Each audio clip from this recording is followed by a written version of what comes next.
अस्सलामु अलैकुम वरहमतुल्लाहि वबरकातुह। मोहतरम भाइयों, बुजुर्गों, दोस्तों, ये हमारा इस्लाह मुआशरा का 647वां सबक है। मोहतरम बुजुर्गों,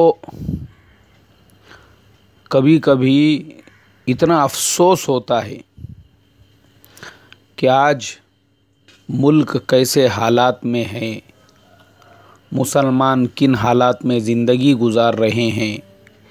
पूरे मुल्क में जो मासूम बच्चियां हैं उन पे जुल्म व सितम हो रहा है। उनके जुल्म व सितम के ख़िलाफ़ जगह जगह पे रैलियां निकल रही है, लोग एहतजाज कर रहे हैं। जो बेचारे बेटी वाले हैं वो अपने बेटियों के ताल्लुक़ से परेशान हैं। ऐसे मसाइल हमारे मुल्क में चल रहे हैं। लेकिन मोहतरम बुजुर्गों, हैरत होती है, ये सारे मसाइल में भी कुछ लोग, अल्लाह बेचारों को हिदायत अता फ़रमाए, वो अपनी कुएं वाली जो सोच है, वो अपनी मेंढक वाली जो थिंकिंग है, वो बेचारे उससे बाहर निकलना नहीं चाहते। मुल्क किधर जा रहा है, दुनिया सीरिया के ऊपर, अमेरिका, रशिया, चाइना, ईरान, दुनिया दो हिस्सों में बढ़ चुकी है। वहाँ पर केमिकल हथियारों से हमले किए जा रहे हैं और फ़िलहाल कंडीशन ऐसी है कि किसी भी वक्त में थर्ड वर्ल्ड वॉर शुरू हो सकता है। ये मैं नहीं बोल रहा हूँ। रशियन टेलीविज़न के ऊपर रशिया के प्रेसिडेंट व्लादिमीर पुतिन वो इस बात का ऐलान कर चुके हैं। देखो हालात मुल्क के, दुनिया के, और ये बेचारे अपनी वही कंजस्टेड थिंकिंग के साथ, अपनी वही कुएं वाली सोच के साथ, वही अपनी घिसी पिटी बातों को लेकर बैठे हुए हैं। यानी इनको ये दुनिया के हालात से, मुल्क के हालात से कुछ लेना देना नहीं है। और मुझे इतनी लंबी चौड़ी तमहीद इसलिए बांधनी पड़ रही है। एक साहब ने मुझे फ़ोन किए, कहा कि मौलाना साहब मुझे एक मसला पूछना है। मैंने कहा भाई बिल्कुल पूछिए, इशा के बाद का वक्त हमने इसीलिए मुख्तस किया हुआ है। कोई भी किसी भी ताल्लुक़ से मसला पूछ सकता है, या उसको अगर ख़ाली बात करना है बात भी कर सकता है। बोले मेरा मसला ये ऐसा मेरा मसला है। मैंने कहा भाई देखो, आपका जो मसला है वो मुताला तलब है। बग़ैर मुताला के, बग़ैर हवाले के मैं आपको जवाब नहीं दे सकता। इसलिए बेहतर होगा कि आप मुझे ईमेल कीजिए। अब उसके बाद वो साहब, चूँकि मैं समझ गया कि उनको असल में मसला नहीं पूछना है बल्कि मेरे साथ रेटा राटी करना है, हुज्जत करना है, कीलो काल करना है, इसलिए उन्होंने फिर अपनी बात को घुमा फिरा के ये कहा, असल में बोले फुलाने साहब उन्होंने अपने बयान में ये कहा। तो मैं उसी के ताल्लुक़ से आपसे ये पूछना चाह रहा था कि उनका ये कहना कैसा है, सही है, गलत है, आप इसके बारे में क्या कहते हैं। इन्ना लिल्लाहि व इन्ना इलैहि राजिऊन। मोहतरम बुजुर्गों, आप मुझे बताओ, आज हम किन हालात में हैं, हमारे सामने कैसे कैसे चैलेंजेस है, और ये सारे तकाज़ों के बीच में वो अल्लाह के बंदे को फ़िक्र है तो इस बात की कि किसी ने आज से 5 महीने पहले, 4 महीने पहले शायद किसी मजलिस में कुछ कहा होगा। अब इनको अब टेंशन आ रहा है, इनको अब बीपी इनका हाई हो रहा है, अब ये परेशान है और ये मेरे से खुलासा दरियाफ्त करना चाहते हैं। अरे भाई मेरे, जिन साहब ने बयान किया, जैसे आपने मुझे मोबाइल पे कॉल की है, अरे उनको कॉल करो और उनसे खुलासा दरियाफ्त करो। अल्लाह हिफाजत फरमाए। मोहतरम बुजुर्गों, आज मुसलमानों की सबसे ज़्यादा जो सलाहियतें बर्बाद हो रही है वह ऐसे लायानी कामों के अंदर, कि इसने ये कहा था, उसने वो कहा था, इसने कहा तो ऐसा क्यों कहा, उसने किया तो वैसा क्यों किया। मतलब हमारा मुआमला ये हो चुका है कि हम लोग जिससे हमारा मसला मुताल्लिक़ है या जिससे हमारा कोई तकाज़ा है उससे नहीं दरियाफ्त करेंगे, बल्कि जो इंसान गैर मुताल्लिक़ है, उसका उससे कुछ लेना देना नहीं है, वैसे लोगों से उसके बारे में चर्चा करेंगे, उसके बारे में बहसो मुबाहिसा करेंगे और वहाँ पे अपनी सलाहियतें बर्बाद करेंगे, जिसका रत्ती बराबर भी कोई हासिल नहीं है, कुछ हासिल नहीं है किसी दूसरे आदमी से जिसका उससे कोई ताल्लुक़ नहीं है, उसके साथ बहसो मुबाहिसा करना। और आज मुसलमानों का ये आम मामूल बन चुका है। जो तकाज़ा है, जो आज हालात है, इनमें हमारी सबसे अहम और ज़रूरी जो जिम्मेदारी बनती है, अभी हमने क्या करना चाहिए, वो छोड़कर ऐसी बातें अल्लाह हिफाजत फरमाए। आज मोहतरम बुजुर्गों, अफसोस होता है मुल्क के अंदर जो हालात है, हमारी मासूम मासूम बच्चियां महफूज नहीं है, उनके लिए लोग रोडों पे, रास्तों पे एहतजाज कर रहे हैं और उसके बावजूद कुछ लोग वो अपनी कट्टर जहनीयत को बदलने के लिए तैयार नहीं हैं। कुछ लोग ऐसे हालात में भी इबरत हासिल करने के लिए तैयार नहीं है। मैं देखता हूँ अब बहुत सारे लोगों ने मुझे व्हाट्सएप के मुख्तलिफ ग्रुप्स के अंदर शामिल किया हुआ है। अब पहले मेरा मामूल था, किसी ने भी ग्रुप में शामिल किया मैं फ़ौरन लेफ़्ट हो जाता था, या फिर जान पहचान वाले हैं तो उनसे कहता था भाई मुझे रिमूव कर दो, मेरे मोबाइल में उतनी कैपेसिटी नहीं है इतने ज़्यादा ग्रुप्स को बर्दाश्त करने की।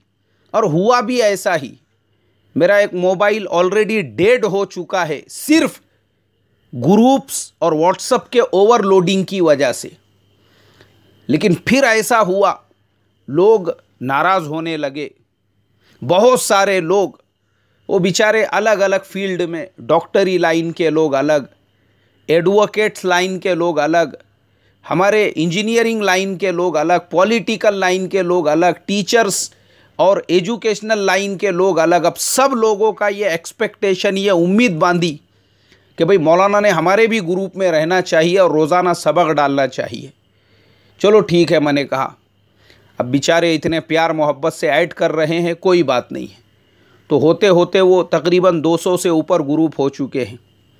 अब वो सारे ग्रुप्स में भी कुछ कुछ ग्रुप्स ऐसे हैं जिनको लोगों ने मुख्तस किया हुआ है, जिनसे अक़ीदत है, जिनसे मोहब्बत है, या किसी ने अपने अकाबिर के नाम से या किसी ने अपने बुज़ुर्ग के नाम से अलग अलग ग्रुप्स को, बहुत सारे ग्रुप्स को उन्होंने मुख्तस कर दिया हुआ है। इस ग्रुप में हमारे जो पीर साहब है, हमारे जो अकाबिर है, उनके अलावा दूसरे किसी आलिम दीन का या अल्लाह वाले का बयान वो बिल्कुल ना डाला जाए। बहुत सारे ग्रुप्स है ऐसे। अब मैं देखता हूँ किसी दूसरे अल्लाह वाले की इतनी अहम बात, कुरान के किसी आयत की तफसीर या किसी हदीस नबवी सल्लल्लाहु अलैहि वसल्लम का खुलासा अगर कोई उसके अंदर डाल देता है, उसको फ़ौरन रिमूव कर दिया जाता है, बाहर निकाल देते हैं। अरे भाई क्यों बाहर निकाले? उसने किसी फिल्म का गाना डाल दिया था ग्रुप के अंदर, या कव्वाली का कोई जुमला डाल दिया था, या कोई बेहुदा लतीफ़ा डाल दिया था, या फिर कोई भी ऐसी ना माकूल चीज़ जो ग्रुप की शान के ख़िलाफ़ थी, अगर वो डाल दिया है तब भी आप उसको समझाओ बेचारे को प्यार मोहब्बत से, लेकिन आपने डायरेक्ट उसको रिमूव कर दिया सिर्फ इस वजह से कि आप जिसको अपना अकाबिर समझते हो, अपना बुज़ुर्ग समझते हो, या मैं ये कहूँ कि उसमें इतना गुलू कर दिए कि उनको अपना खुदा समझते हैं, और आपके खुदा के अलावा किसी दूसरे अल्लाह वाले, किसी बुज़ुर्ग, किसी अकाबिर की अगर दीन की बात भी उसमें डाली जा रही है, गवारा करने को तैयार नहीं। क्यों नहीं? बोले हमको तो सिर्फ हमारे जो मखसूस बुज़ुर्ग है, हमारे जो मखसूस अकाबिर है, उनकी ही बात सुनना है। उनके अलावा दूसरे को ना हम अकाबिर समझते हैं, ना बुज़ुर्ग समझते हैं, ना आलिम समझते हैं। वो अगर कुरान की तफसीर भी कर रहे हैं, वो हमारे नज़दीक कुरान की तफसीर नहीं है। क्यों नहीं? कुरान की तफसीर तो वही है ना जो हमारे मन घड़त अकाबिर ने की हुई है। वो कुरान की तफसीर दूसरे किसी ने किया, वो कुरान की तफसीर नहीं। हमारे जो मन घड़त अकाबिर है, उन्होंने अगर किसी हदीस की तशरीह बयान की तो वो तशरीह हकीकतन तशरीह है। उनके अलावा अगर किसी और अल्लाह वाले ने किसी हदीस की तशरीह बयान की हुई है, वो हमारे नज़दीक हदीस की तशरीह नहीं है। बोले मोहतरम बुजुर्गों, ये यहूदियत है ना, यहूदियत उससे भी नीचे दर्जे की चीज़ है। ये इतनी ज़्यादा अंधी तकलीद, अल्लाह हिफाजत फरमाए।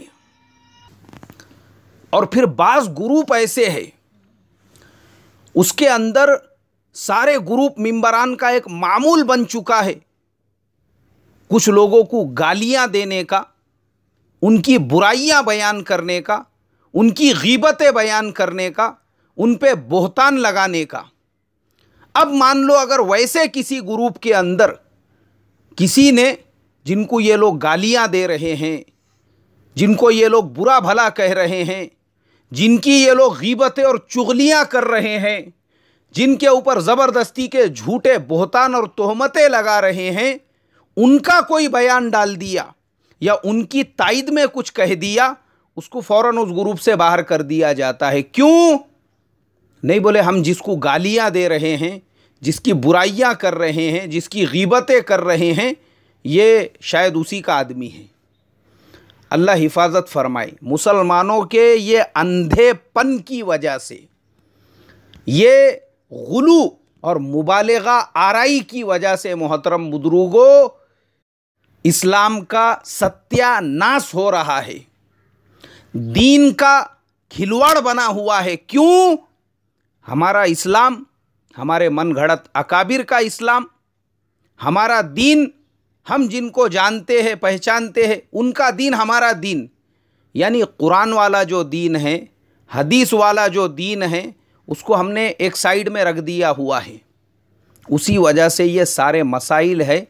तो काय के लिए इतनी शिद्दत पसंदी? काय के लिए? किस बात के लिए? मैं वही कहना चाहता हूँ, जो मेरा बोलने का मकसद है कि जिन बातों का कोई हासिल नहीं है, उसके ऊपर एनर्जी लगा के ज़बरदस्ती के लड़ाई झगड़े, तेरी मेरी आपस के अंदर इंतशार। और यहाँ मसाइल अगर देखेंगे, हकीकतन जो मसाइल हमारे सामने हैं, अल्लाह हिफाजत फरमाए, एक तरफ कौम इर्तेदाद का शिकार बनती जा रही है, इर्तेदाद का, बाज़ाब्ता मुसलमान लड़कियां वो खुद गवर्नमेंट ऑफिसेस के अंदर एप्लीकेशन दे रही है इर्तेदाद के लिए। मुसलमान लड़के, मुसलमानों में एक तरफ तो इर्तेदाद आम होते जा रहा है, बेदीनी, अल्लाह हिफाजत फरमाए।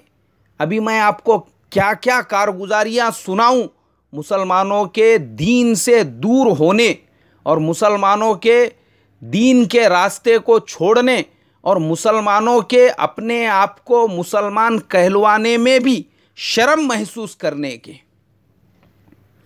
ऐसे ऐसे आज हालात है, बस अल्लाह ही उम्मत मुस्लिमा के हाल पे रहम करे। और फिर तीसरी तरफ ये मुसलमानों पे जुल्म व सितम, ये मासूम बच्चियों पे जुल्म व सितम, ये इस तरह के हालात। और ये सारे हालात के अंदर हम वही पुराने घराने, पुराने लड़ाई झगड़े, पुरानी बातों को लेकर बैठे हुए हैं और अपने अपने ग्रुप्स हमने बना दिए और उन ग्रुपों को यहूदियत का रंग हमने दे दिया है। अल्लाह हमारी हिफाजत फरमाई। मोहतरम बुजुर्गों, वो इस्लाम, मेरे प्यारे आका सल्लल्लाहु अलैहि वसल्लम वाला इस्लाम समंदर के जैसा, समंदर के जैसा। सीरत को उठाकर देखेंगे, अल्लाहु अकबर, मेरे आका सल्लल्लाहु अलैहि वसल्लम को रोम और फारिस की जंग हो रही है, उसकी फ़िक्र, उसकी एक एक बात आप पता कर रहे हैं। मेरे आका सल्लल्लाहु अलैहि वसल्लम को अफ्रीका, हबशा, वो पूरे खित्ते की फ़िक्र, वहाँ के एक एक हालात पे आपकी नज़र।